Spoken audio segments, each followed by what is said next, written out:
주께서 생명의 길을 내게 보이시리니 주의 앞에는 충만한 기쁨이 있고 주의 오른쪽에는 영원한 즐거움이 있나이다. 아멘. 찬송가 29장 하나님께 찬양드립니다.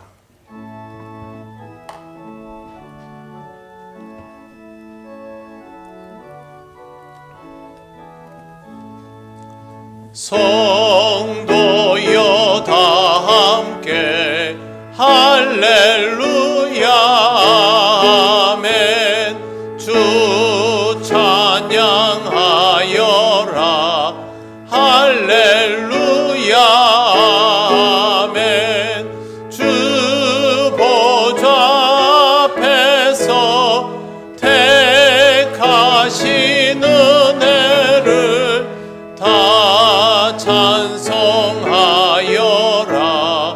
할렐루야 아멘. 만문을 열어라 할렐루야 아멘.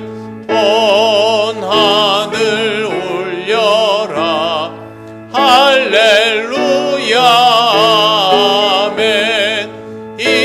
인도자 되시며 친구가 되신 주 그 사랑 끝없다 할렐루야 아멘. 주 찬양하여라 할렐루야 아멘. 찬양은 끝없다 할렐루야 아멘. 거룩한 집에서 은총 기리며 늘 찬송 부르자 할렐루야 아멘. 성시교독 11번입니다.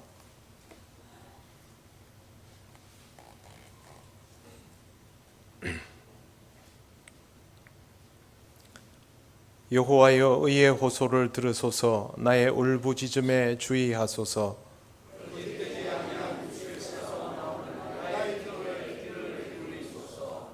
주께서 나를 판단하시며 주의 눈으로 공평함을 살피소서.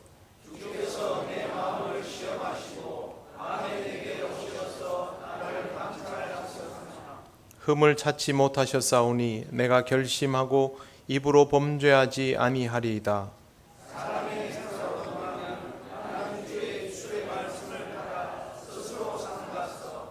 포악한 자의 길을 가지 아니하였사오며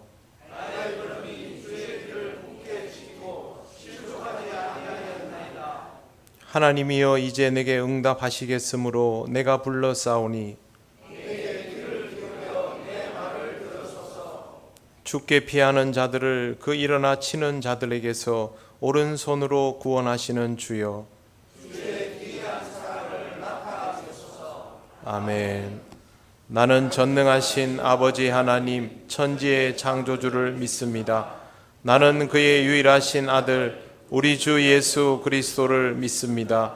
그는 성령으로 잉태되어 동정녀 마리아에게서 나시고 본디오 빌라도에게 고난을 받아 십자가에 못 박혀 죽으시고 장사된 지 사흘 만에 죽은 자 가운데서 다시 살아나셨으며 하늘에 오르시어 전능하신 아버지 하나님 우편에 앉아 계시다가 거기로부터 살아있는 자와 죽은 자를 심판하러 오십니다. 나는 성령을 믿으며 거룩한 공교회와 성도의 교제와 죄를 용서받는 것과 몸의 부활과 영생을 믿습니다. 아멘. 찬송가 325장 하나님께 찬양드립니다.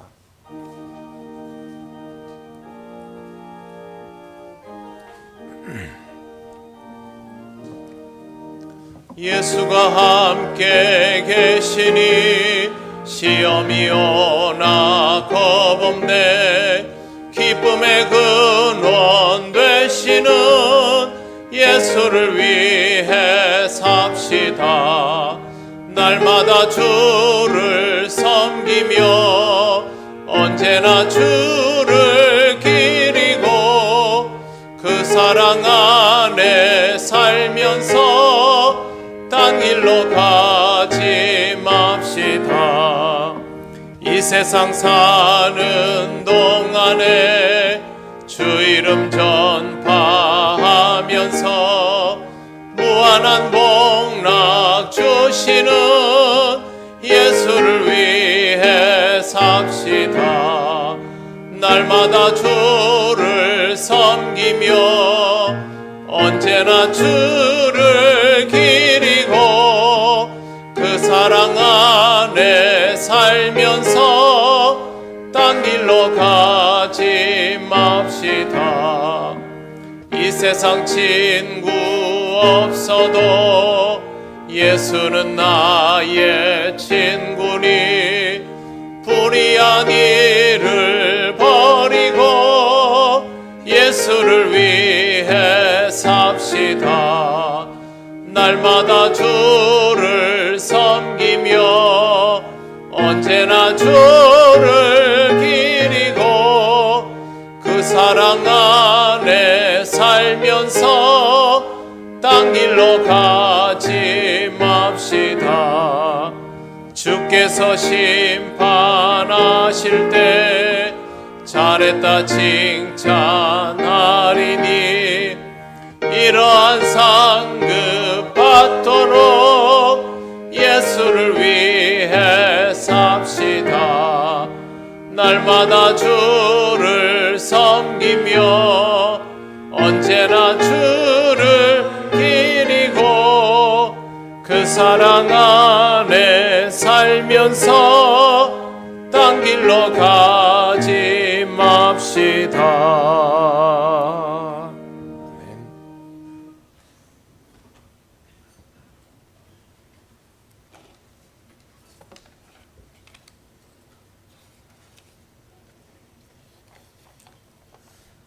영원토록 찬양받으시기에 합당하신 하나님 아버지, 전국적으로 30도가 넘는 폭염 속에서 저희들의 건강과 신앙을 지켜주시고 복된 주일 귀한 예배의 자리로 불러주신 은혜에 감사를 드립니다.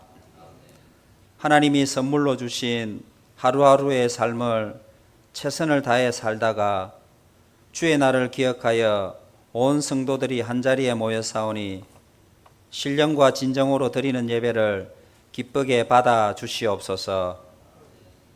주일이지만 이곳에 나오지 못하고 병상에서 드리는 한우들의 예배를 연락하여 주시고 주님의 치료의 손길을 경험하는 자리가 되게 하시며 속히 회복되어 저희들과 같이 함께 예배할 수 있는 은혜를 주시옵소서.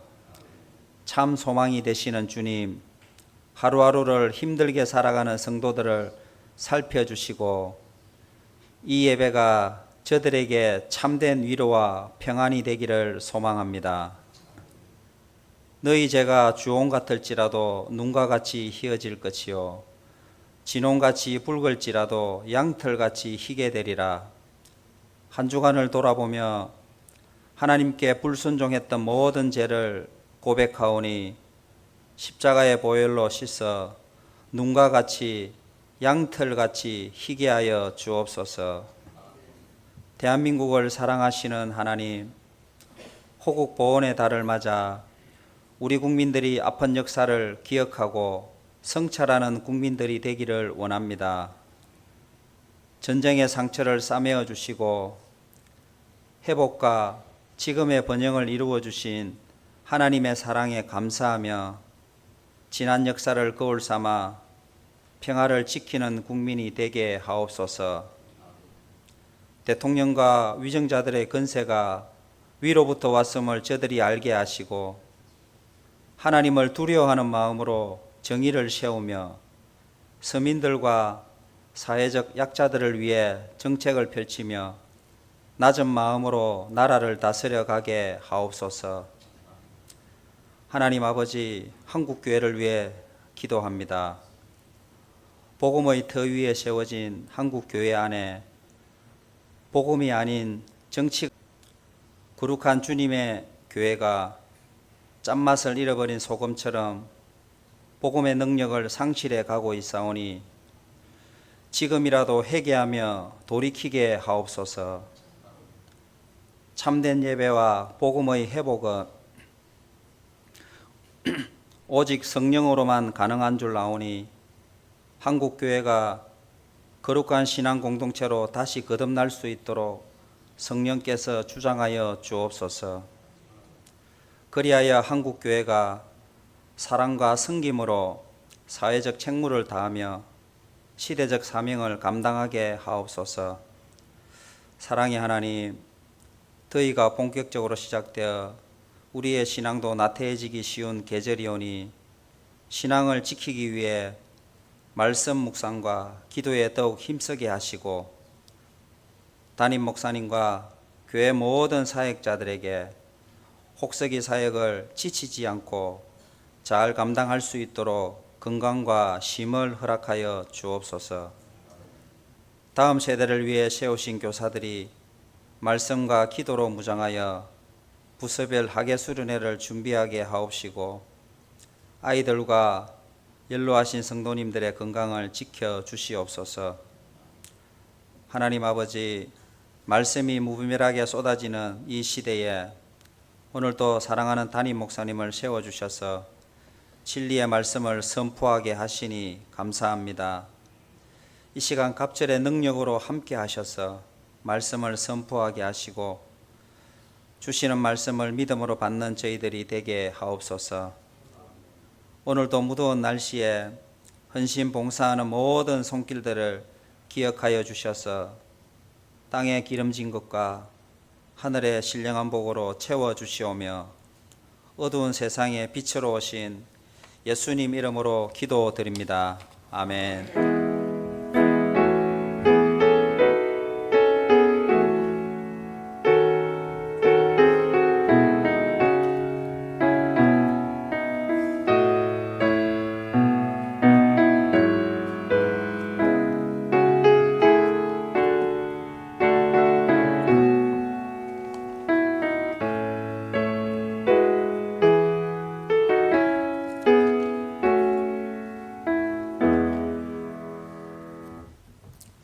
하나님 말씀 에스더 4장 12절에서 17절입니다.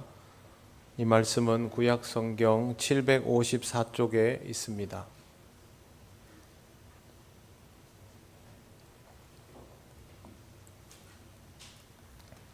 에스더 4장 12절에서 17절 말씀을 봉독합니다.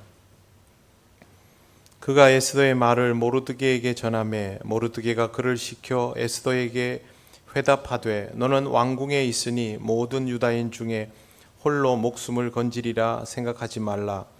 이때에 내가 만일 잠잠하여 말이 없으면 유다인은 다른 데로 말미암아 노임과 구원을 얻으려니와 너와 내 아버지 집은 멸망하리라.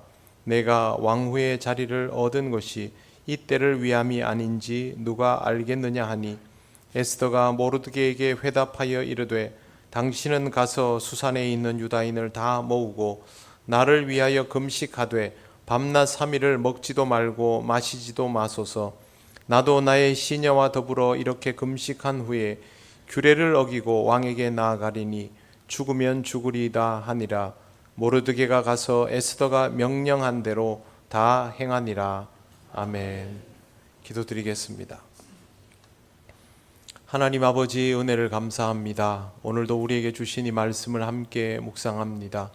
전하고 듣는 우리 모두가 말씀의 의미를 깨닫고 하나님의 깊은 뜻을 아는 귀한 시간 되게 하옵소서. 예수님 이름으로 기도드립니다. 아멘. 하나님을 믿는 사람의 나라 사랑은 어떤 모습이어야 할까요? 한 분 하나님을 믿으니 이견이 없을 것 같지만 생각보다 우리들 사이에는 다양한 의견과 주장이 있어 왔습니다. 그리고 역사 속에 보면 시행착오도 굉장히 많았음을 볼 수 있습니다.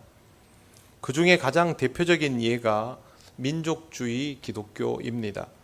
민족주의라고 하면 굉장히 거창해 보이고 좋은 개념인 것처럼 들리기도 합니다만 민족주의는 사실 그런 의미는 아닙니다.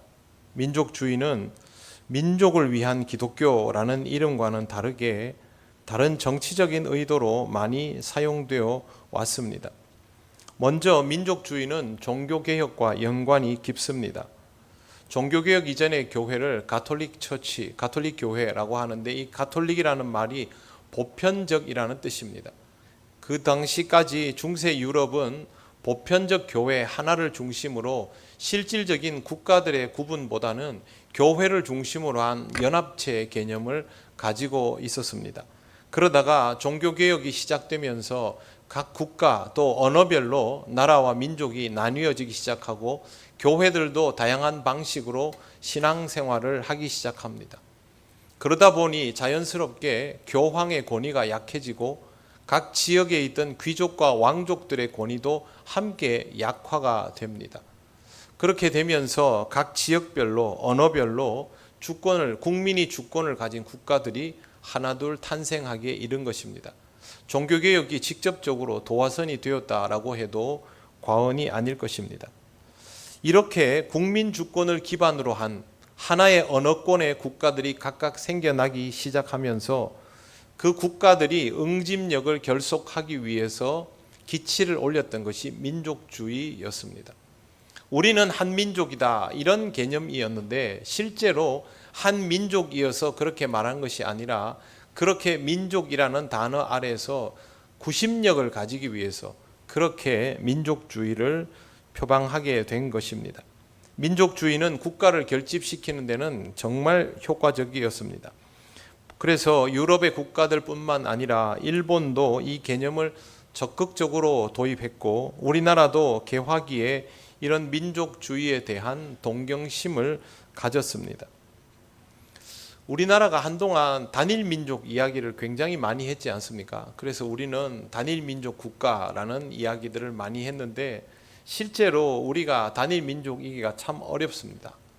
우리나라의 귀화성, 즉 외국인들이 우리나라에 이주해서 살게 되면서 국가로부터 성씨를 받게 되는 그런 형태의 성씨만 127개가 됩니다.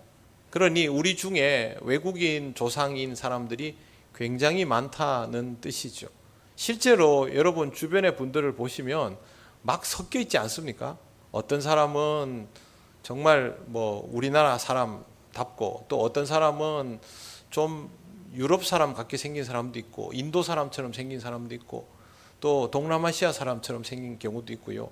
굉장히 다양한 혈통들이 우리에게 섞여 있음을 볼 수가 있습니다. 그럼에도 불구하고 단일 민족을 통한 민족주의를 내거는 것은 국민이 화합하는 힘이 되기 때문입니다. 중국이 다민족 국가로 구성이 되어 있지만 중화 사상을 통하여 억지로 중국을 하나로 만들려 하는 것도 민족주의적인 경향입니다. 미국도 아메리칸 드림이라는 것이 있죠. 다인종 국가임에도 불구하고 이 슬로건 하나를 가지고 그 큰 나라를 하나로 묶어 보려고 하지 않습니까? 이것도 이를테면 민족주의와 유사한 경향이라 할 수 있습니다. 일본이 제국주의의 야욕을 버리지 못하는 것도 여전히 민족주의를 도구화하면서 가능한 것이고 러시아가 더 이상 소련이 아님에도 불구하고 소련의 향수를 벗어버리지 못하고 있는 것도 민족주의의 경향이 짙습니다. 자기들이 슬라브족의 종주국이라고 자신 있게 말하는 이들이 러시아입니다. 한 민족으로만 모여 있어서 민족주의가 아니라 그렇게 한 민족이 되어야 하기 때문에 민족주의를 말합니다. 제일 먼저 이것에 대해서 단추를 열었던 사람들이 영국입니다. 영국이 인도를 정복하고 통치를 하기 위해서 제일 지배계급에 있는 사람들을 자기들하고 이렇게 약간 믹스를 했습니다. 인도 카스트 계급의 최상위가 브라만인데 이걸 백인으로 하얀 피부를 가진 사람들로 그렇게 해석하게 만든 겁니다. 그때 나온 것이 아리아족입니다. 아리안. 근데 실제로 아리안은 인도와 또 인도의 서쪽에 있는 이란 사람들을 아리안이라고 부르는데 희지가 않습니다. 근데 좀 흰 사람들을 제일 지배계급 위층에 놓고 그 위에다가 자기들 같은 유럽 백인들을 아리안이라고 이름 붙이면서 거기에다가 제일 위에다 놓은 겁니다. 통치를 쉽게 하기 위해서. 이걸 아주 절묘하게 활용한 사람이 그 유명한 아돌프 히틀러입니다.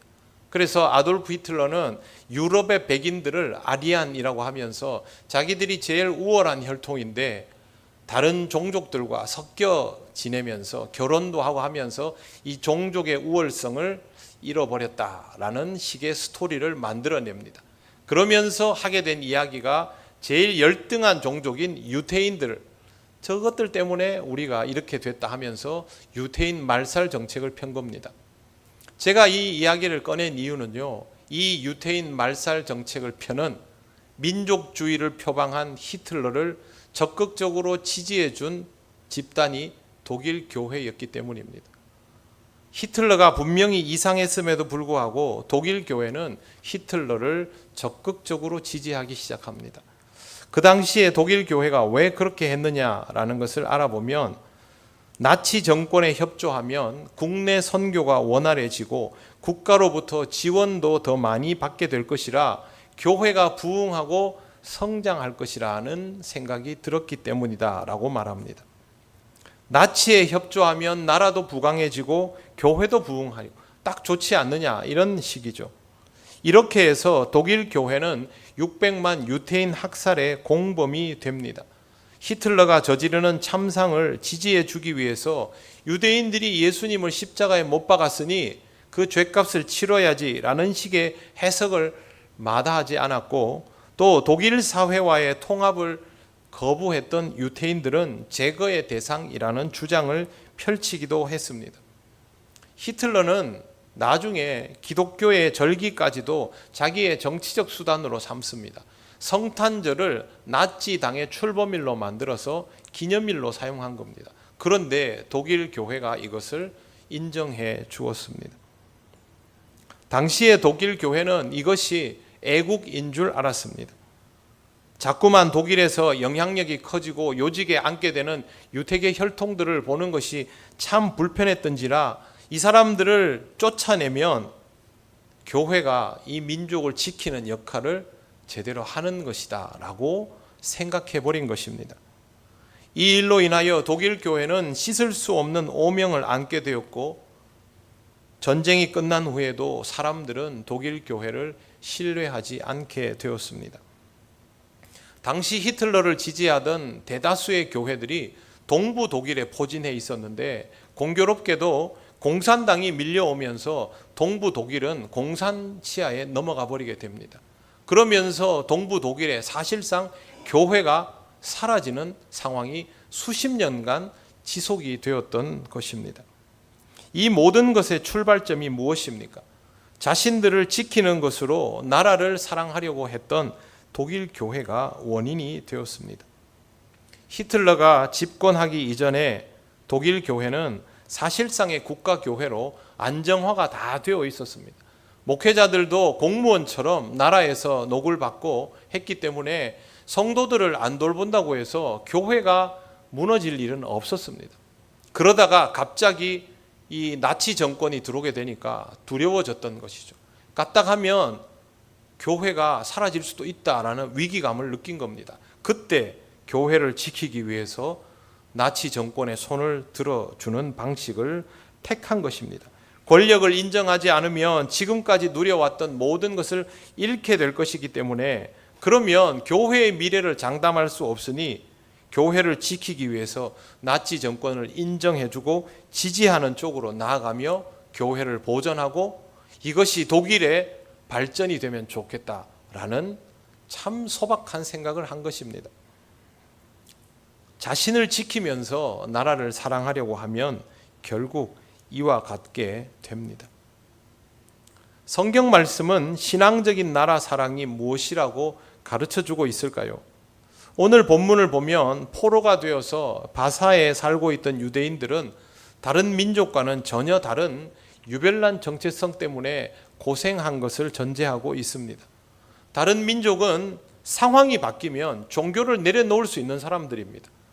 내가 가지고 있던 종교를 지배 계급이 원하지 않으면 얼마든지 포기할 수 있었습니다. 그런데 유대인들은 그렇게 못했습니다. 포로 생활을 하면서도 하나님을 여전히 섬겼습니다. 사실 포로가 되기 이전에는 신앙생활 똑바로 안 했죠. 그런데 포로가 되고 나니까 정신이 더 차려진 겁니다. 그래서 더 열심히 신앙생활을 했습니다.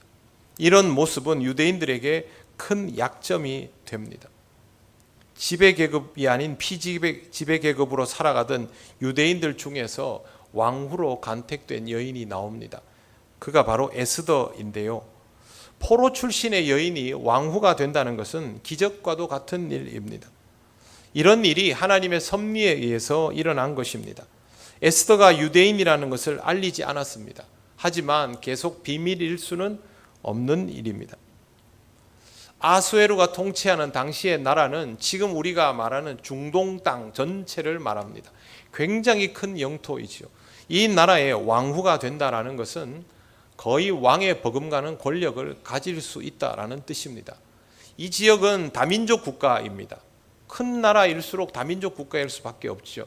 그런데 어느 민족에게서 왕후가 나왔다. 그러면 그 민족의 위상이 달라지는 것이죠. 그렇다면 여러 민족들의 견제가 있지 않겠습니까?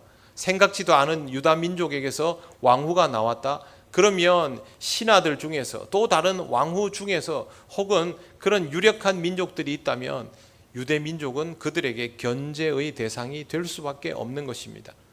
오늘 읽은 성경 말씀엔 하만이라는 인물이 나오는데요. 하만은 1인지하 만인지상의 재상입니다. 그런데 이 하만 앞에 모르드게라는 유대인이 고개를 빳빳이 쳐들고 절을 하지 않는 것을 경험하게 됩니다. 하만이 이것을 굉장히 불편하게 생각을 하고 모르드게뿐만 아니라 유대 민족 전체를 말살시켜 버릴 계획을 짭니다. 유대 민족을 몰살시키는 계획은 하만에게는 전혀 어려운 것이 아닙니다. 하나님 앞에만 무릎을 꿇는 유대인들을 두고 왕을 경배하고 숭배할 수 있도록 법을 만들면 그러면 이 유대인들이 왕에게도 무릎을 꿇어야 하지 않습니까? 만약 이것을 어기면 죽일 수 있게 되는 것이죠. 그래서 일부러 조서를 그렇게 만들도록 왕에게 간언을 하고 왕이 이 조서를 내려주면 이 조서를 선포함을 통해서 무릎을 꿇지 않는 유대 민족을 몰살시킬 수 있는 것입니다. 이 소식을 유대인들이 들었습니다.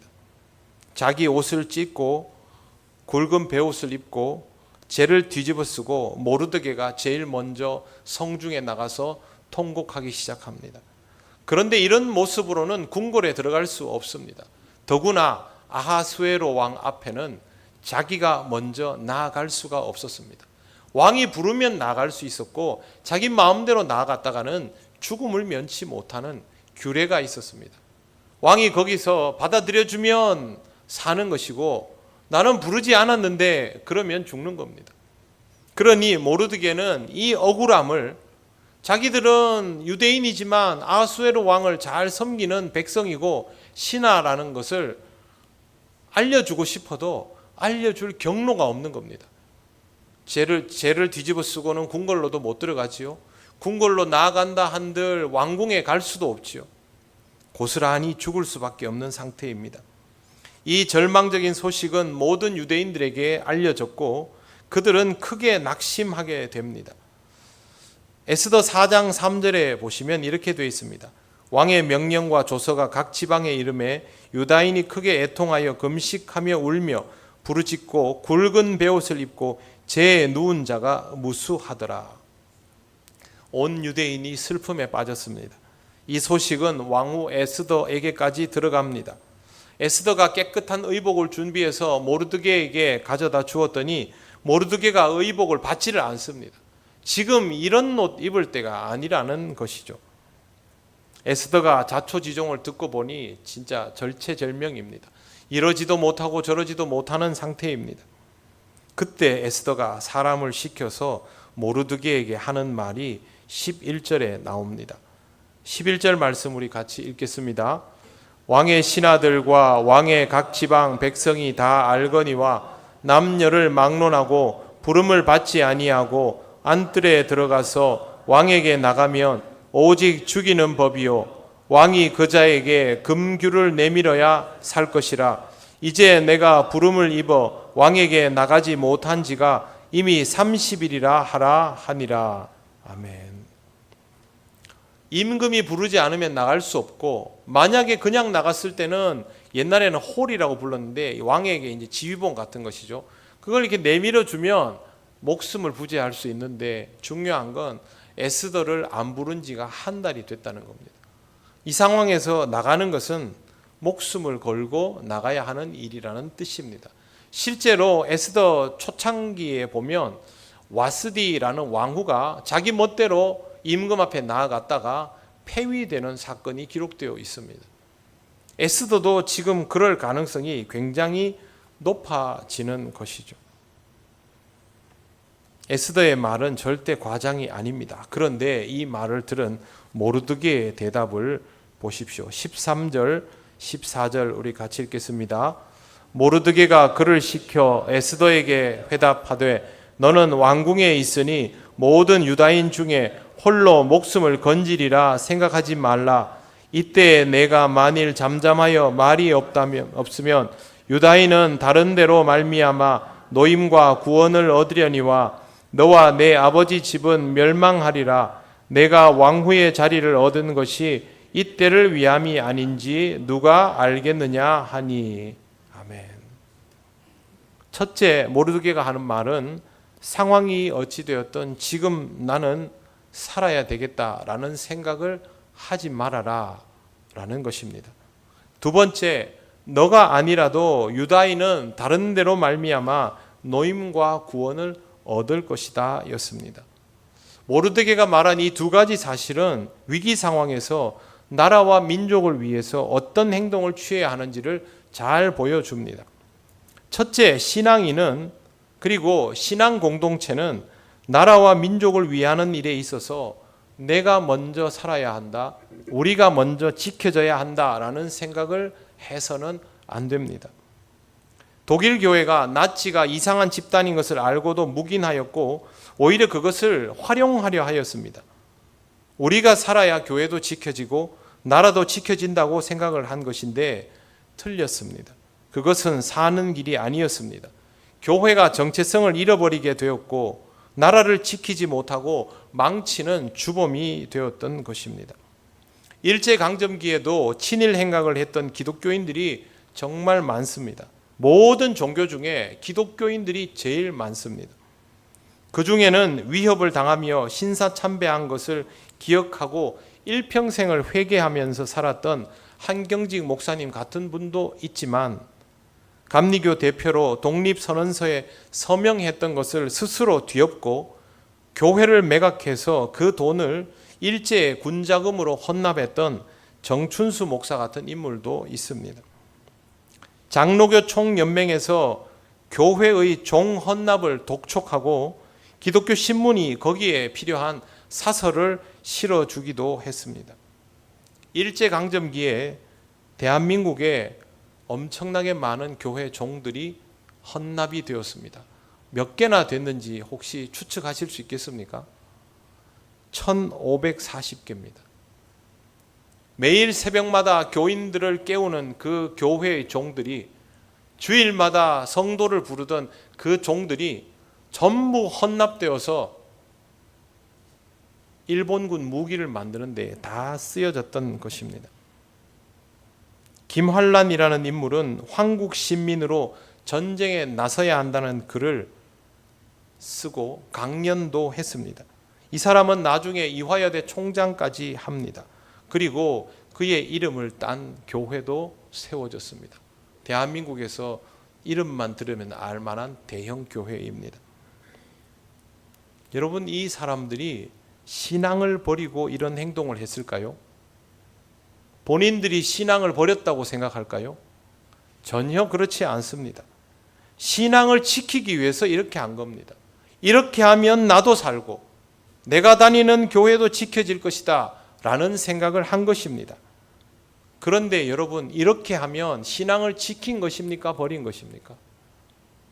버린 것이죠. 이런 방식으로는 신앙도 지킬 수 없고 교회도 지켜지지 않고 나라도 지킬 수 없습니다. 두 번째, 하나님은 에스더가 아니더라도 유대 민족을 구원하실 수 있습니다. 모르드게는 여기에 대하여 확신하고 말했습니다. 독일 교회가 살궁리를 하지 않아도 하나님은 독일 교회를 지키실 수 있는 분입니다. 민족을 지킬 수 있는 분입니다. 실제로 게르만족의 생존에 독일 교회가 무슨 기여를 한 게 있습니까? 유대인들이 살아남도록 기여한 바는 있습니까? 조금도 없습니다. 오히려 망쳤을 뿐입니다. 그럼에도 불구하고 독일은 전쟁의 참화 속에서 살아남아서 깊은 참회를 하며 오늘날까지 살아오고 다시 그들 스스로 선진국의 반열에 올라섰습니다.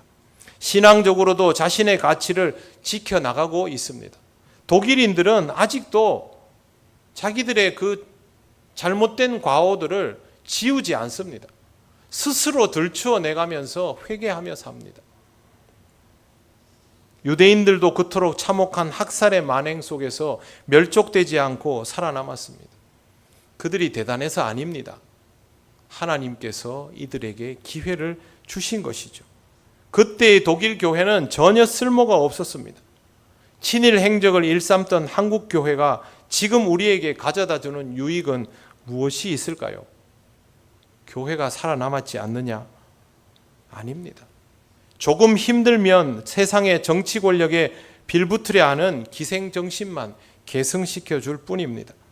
차라리 그 시절의 한국 교회가 멸족을 눈앞에 두었을 정도로 박해를 받았다 할지라도 신앙적인 고결함을 지켰다면 지금의 우리는 더 순전한 모습으로 교회를 이루어 나가며 이 나라 이 민족을 위하여 기여하고 있었을 것입니다. 교세는 지금보다 작을 수 있습니다. 그러나 세상에 손가락질 받을 만한 일은 잘 하지 않는 영적 공동체가 되어 있을 것입니다. 물론 하나님은 그 어떤 상황에서도 하나님의 백성을 구원하십니다.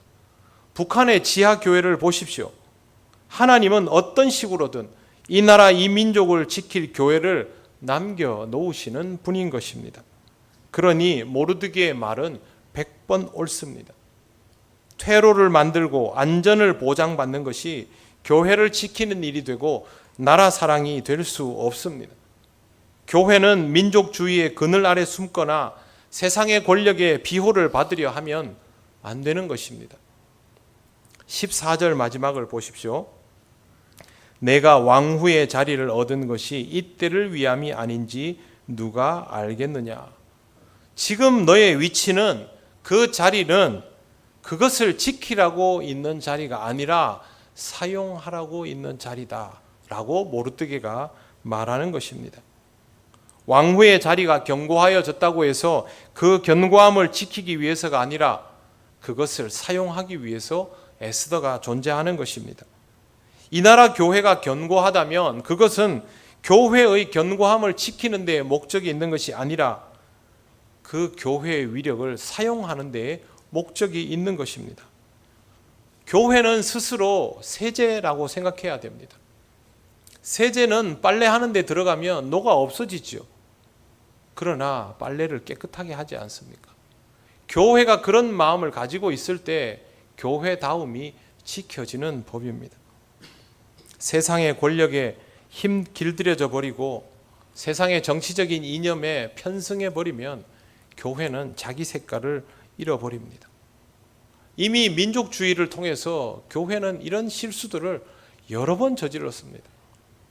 우리는 우리의 색깔을 잃지 말아야 하는 것이죠. 모르드게의 말을 들은 에스더는 이렇게 대답을 합니다. 성경 말씀 16절, 17절을 같이 읽어보겠습니다. 시작. 당신은 가서 수산에 있는 유다인을 다 모으고 나를 위하여 금식하되 밤낮 3일을 먹지도 말고 마시지도 마소서. 나도 나의 시녀와 더불어 이렇게 금식한 후에 규례를 어기고 왕에게 나아가리니 죽으면 죽으리이다 하니라. 모르드게가 가서 에스더가 명령한 대로 다 행하니라. 아멘. 나를 위해 금식해 달라는 말은 기도해 달라는 것입니다. 에스더는 독일 교회와 같은 선택을 하지 않았습니다. 일본의 앞잡이가 되었던 한국 교회 선조들과 같은 선택도 하지 않았습니다. 죽을 것을 각오하고 자기 정체성을 지키며 문제 앞으로 나아갔습니다. 그런데 죽지 않았습니다. 유다인들도 멸족당하지 않았습니다. 하나님께서 절묘하게 역사하여 주셔서 에스더가 폐위되지 않도록 하셨을 뿐만 아니라 완전히 방향을 바꾸어 주십니다. 왕이 갑자기 자기에게 암살 시도를 했던 사건이 떠오르게 됩니다. 그리고 그 시도를 막았던 인물이 모르드게라는 것을 알게 됩니다. 누가 했을까요? 우리는 누가 했을지 모르는 일은 하나님의 섭리 속에서 이루어진 일임을 믿습니다. 그렇게 해서 왕의 태도가 바뀝니다.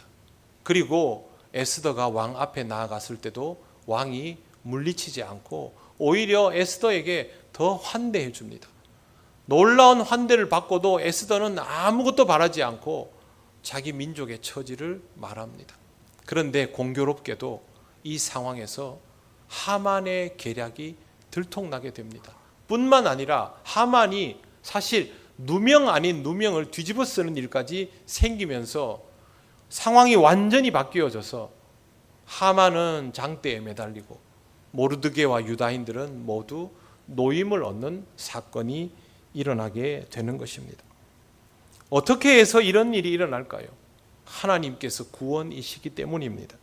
하나님께서 이렇게 하신 이유는 모르드게와 에스더가 하나님을 믿는 자로서의 정체성을 잃지 않았기 때문입니다. 아하수에로는 사실상의 신과 같은 존재였습니다.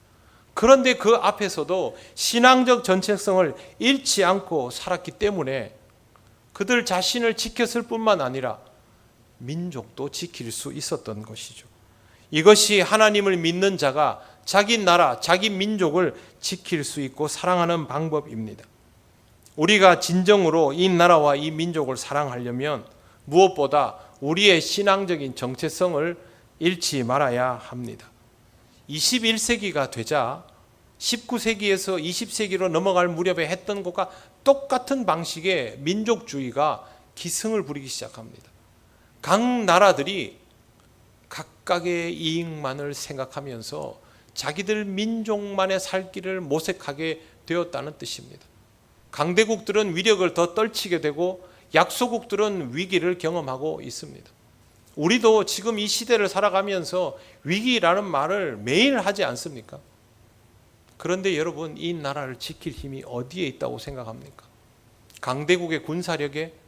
아니면 경제력에 있다고 생각하십니까? 정치적 이념에 있다고 생각하십니까?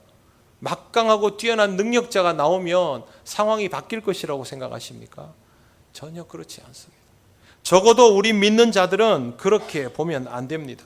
그렇게 보기 시작하면 예전에 사람들이 그랬던 것처럼 세상의 힘에 편승하여서 세상 권력의 시녀가 되고 그들의 나팔수가 되어버릴 수밖에 없는 것입니다. 그렇게 되면 우리는 이 나라와 이 민족을 지킬 수 없을 뿐만 아니라 교회도 지키지 못하게 됩니다. 교회가 교회를 지키려고 한다면, 그리스도인들이 자신을 먼저 지키려고 한다면 교회 건물은 지킬 수 있을지 몰라도 교회의 정체성은 지킬 수 없습니다. 우리 목숨은 지킬 수 있을지 몰라도 우리 신앙은 지키지 못하게 됩니다. 저도 신사참배를 한 사람의 후손입니다. 우리 집에는 숙제가 있습니다. 그 시대의 역사는 지워지지 않거든요. 우리가 정체성을 잃어버리면 우리 나라를 향한 우리의 사랑은 제대로 된 신앙적인 호국이 될 수가 없습니다. 독일 교회의 전철을 밟고 일제강점기 한국 교회의 전철을 밟는 것이 최선이 된다는 것을 우리는 꼭 기억해야 합니다. 정치적인 성향에 민감한 교회, 신앙적인 본질보다 이념을 더 따르려는 사람들, 교회의 정체성보다 민족과 국가의 이익을 우선하고자 하는 실리주의 교회는 영적 정체성을 잃을 것이고 그 민족을 지킬 수 없는 교회가 된다는 것을 명심하시기 바랍니다. 우리의 정체성이 지켜져야 우리가 이 나라, 이 민족을 지킬 수 있다는 것을 기억하시고 지금보다 더 신앙적으로 살아가시기 바랍니다. 저와 여러분에게는 나라의 어려운 현실과 우리의 어려운 처지를 보며 걱정하고 근심하고 내가 어디에 줄을 서야 하는 그런 고민과 태도보다는 우리에게 주님과의 더 깊은 만남이 필요하고 말씀을 통한 영적인 각성이 필요하고 정말 절체절명의 순간이 되었을 때도 신앙을 포기하지 않겠다라는 각오가 필요합니다. 그걸 위해서 여러분 신앙을 지키기 위해서 몸부림치며 기도해야 합니다. 우리 자신을 추스리지를 못하는데 우리가 신앙적이지 않은데 우리의 기도가 무슨 의미가 있고 소용이 있습니까? 아무 쓸데가 없습니다. 내가 신앙적일 때 하나님 앞에 온전한 기도를 드릴 수 있는 것이고 그렇게 기도하는 우리의 기도에 하나님이 응답하여 주시는 것이죠. 하나님이 이 나라와 이 민족을 구원하지 못할 것이라 생각하지 마십시오. 하나님은 능히 구원하고도 남으며 이미 우리를 그렇게 구원하여 주셨습니다. 그렇기 때문에 우리는 믿음을 가지고 우리의 영적 정체성을 지켜가면서 다른 어떤 방법이 아닌 신앙으로 이 나라를 위하고 지키겠다는 믿는 자다운 각오를 가져야 합니다. 그런 마음으로 더 신앙적으로 정체성을 지켜가면서 살아가시는 여러분 되시기를 바랍니다. 기도드리겠습니다. 하나님 은혜를 감사합니다. 하나님의 은혜로 지켜진 이 나라, 이 민족 안에서 신앙생활을 하며 살아가는 우리가 너무도 나약하여져서 어렵고 힘든 시기가 되면 하나님을 찾지 못하고 세상의 것에 관심을 가지며 어디에 줄을 설까 하는 모습을 드러내 보입니다. 하나님 아버지, 다시 한번 우리 신앙의 정체성을 지키게 하여 주시고 이 나라 이 민족을 위하여 바르게 살아가며 하나님 앞에 간절히 구하여 기도하는 성도가 되게 하여 주시고 교회가 되게 하여 주옵소서. 예수님 이름으로 기도드립니다. 아멘. 찬송가 581장 찬양하시며 봉헌하시겠습니다.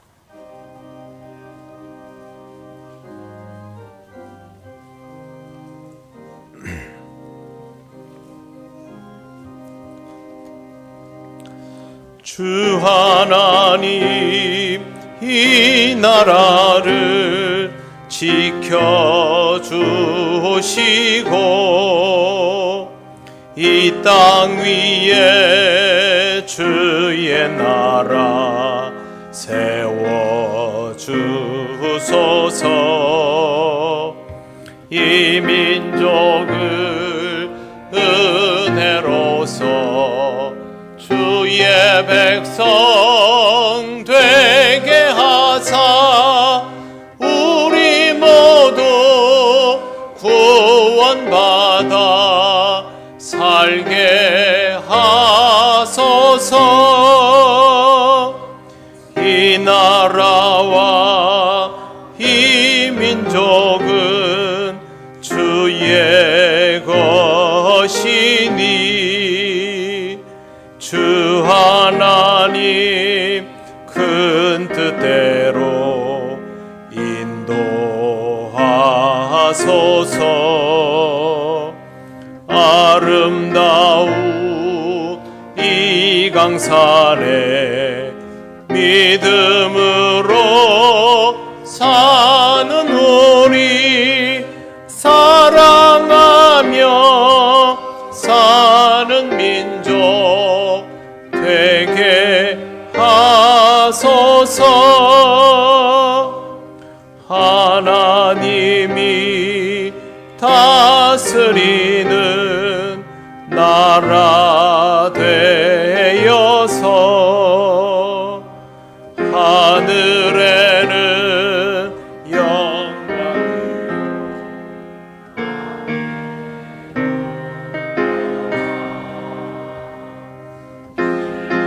영화 참 정의가 강물같이 흘러넘쳐 복된 나라 주의 나라 되게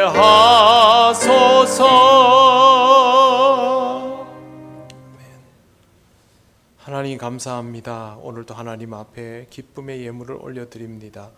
언제나 주님 앞에 기쁨으로 봉헌하며 주께 영광 돌리는 삶이 되도록 성령께서 인도하옵소서. 다음 한 주간도 주님 은혜로 살기 원합니다. 우리 사랑하는 성도들의 삶을 지켜 주시옵소서. 주님 필요한 것들을 허락하여 주시고 그것들을 사용할 때마다 주님의 은혜임을 알게 하시고 주님의 영광을 드러내는 삶이 되게 하옵소서. 예수님 이름으로 기도드립니다. 아멘.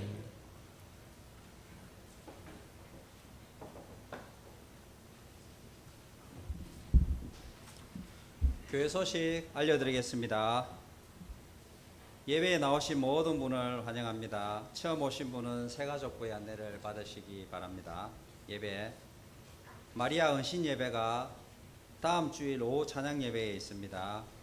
강사는 생명수 교회를 섬기시는 김에스더 목사님 되겠습니다. 모임 구역장 건찰 모임이 오늘 오후 찬양 예배 후에 본당에서 있습니다. 교육부 회의가 오늘 오후 1시 3층 로비에서 있습니다. 기간 원래가 다음 주 2부 예배 후에 각 지정 장소에서 있겠습니다. 항존직 재교육 1차 과정이 6주 과정으로 진행 중에 있습니다. 지금은 근사님들이 교육을 받고 있습니다. 제가 교육을 받아 보니까 교육을 받는 분들도 힘들지만 또 가르치시는 목사님도 굉장히 힘드시기 때문에 6주의 과정을 목사님이 또 잘 가르치시고 또 근사님들이 지금 참석률이 좋은데 잘 그 교육을 이수할 수 있도록 기도해 주시기 바랍니다. 그리고 이 교육이 근사님 교육이 끝나면 조금 쉬었다가 목사님께서 안수 집사님들도 교육을 준비하고 계시니 기도로 준비해 주시면 감사하겠습니다. 안내 진주 남성교회 연합회 순회 은신 예배가 오늘 오후 2시 30분에 영지교회에서 있습니다. 담임 목사님 동정입니다. 오늘 오후 고성 회학교회 여전도의 헌신 예배 인도차 출타하시겠습니다. 기도해 주시면 감사하겠습니다. 6월 함께 나눌 기도 제목으로 한 주간 기도해 주시면 감사하겠습니다. 이상으로 교회 소식을 마치겠습니다. 안수 집사님들 깜짝 놀라셨겠는데 안수 집사님들은 1차 공부를 하셨고요. 우리 서리 집사님들 대상으로 공부를 할 생각입니다. 내용도 굉장히 괜찮고 우리가 함께 공부하면서 얻는 것들이 많기 때문에 오래 쉬지 않고요. 한두 주 쉬었다가 집사님들 대상으로 할 거니까 토요일 새벽기도 끝나고 바로 1시간 정도 하거든요. 그래서 여러분 기대하고 계시길 바랍니다. 주보에는 지금 나와 있지 않은데 저희 집 막내 아들이 내일 입대를 합니다. 그래서 다른 집들 보낸 기억이 있는데 오늘은 사무엘을 위해서 같이 기도하는 시간 가지겠습니다. 사무엘 앞으로 나오거라. 모자 벗고 나오거라.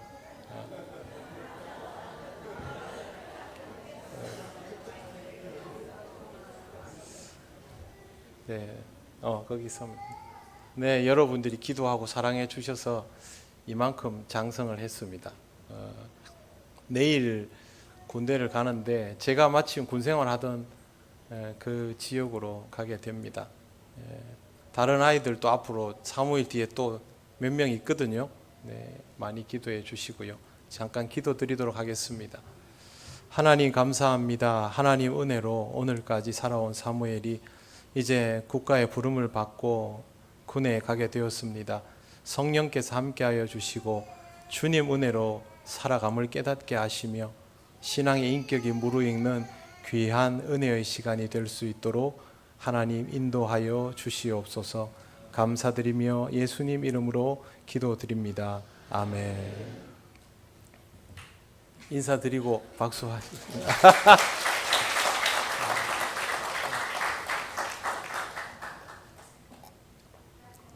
부모님들이 아이 여기 데려다 놓을 때 마음을 제가 좀 알겠습니다. 예, 이제 일어나셔서 예배드린 교우들과 인사하시겠습니다. 오늘 처음 오신 분들과도 인사 나누시겠습니다.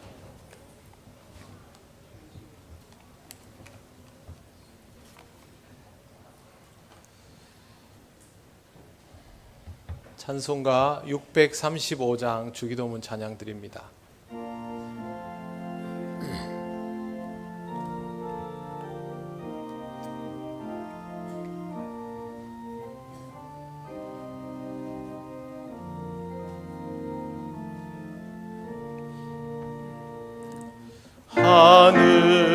하늘에 계신 아버지 이름 거룩하사 주님 나라 임하시고 뜻이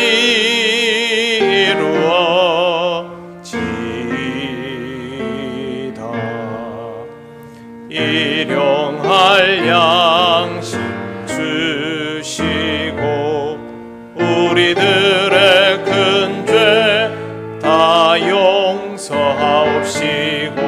또 시험에 들게 마시고 악에서 구원하소서. 대개 주의 나라 주의 권세 주의 영광 영원히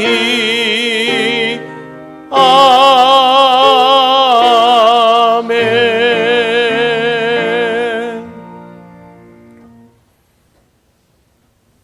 우리 주 예수 그리스도의 크신 은혜와 하나님 아버지의 놀라우신 사랑과 성령님의 교통하시고 인도하여 주심이 신앙의 정체성을 지킴을 통하여 교회를 사랑하고 나라와 민족을 사랑하며 지켜나가기를 원하는 이 시간 예배하는 권속들 위해 영원토록 함께 하시기를 간절히 축원하옵나이다. 아멘.